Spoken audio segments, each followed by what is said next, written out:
नमस्कार प्रणाम। हम भोजपुरी गाय टुनटुन यादव। बड़ी खुशी की बात बाकी कलम के जादूगर गीतकार सुनील सागर जी के आज जन्मदिन बा। हमारा तरफ से बहुत बहुत बधाई बा। लव यू, हैप्पी बर्थडे हमारे प्यारे गीतकार सुनील सागर जी। आपको जन्मदिन की ढेर सारा हार्दिक शुभकामना बा। हैप्पी बर्थडे, आप हजारों साल जी और खूब अच्छे अच्छे गाना लिखो और ऐसे ही मार्केट में गर्दा उड़ाते आप रहो। देख रहे हैं खेसारी अपडेट चैनल में आप सभी का स्वागत है।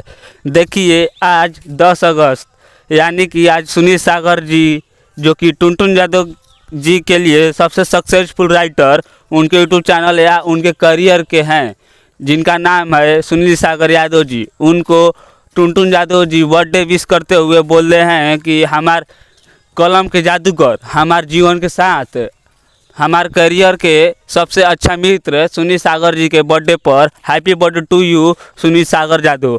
तो हमारे भी तरफ से और हमारे पूरे खेसारी अपडेट टीम की तरफ से भी उनको हैप्पी बर्थडे यानी कि जन्मदिन की ढेर सारी शुभकामनाएं। और ऐसे ही छोटी से छोटी खबरों के लिए आप हमारे इस चैनल खेसारी अपडेट चैनल को सब्सक्राइब कर सकते हैं। तब तक के लिए मिलते हैं नए वीडियो में। धन्यवाद। जन्मदिन की ढेर सारा हार्दिक शुभकामना बा। हैप्पी बर्थडे, आप हजारों साल जी और खूब अच्छे अच्छे गाना लिखो और ऐसे ही मार्केट में गर्दा उड़ाते रहो।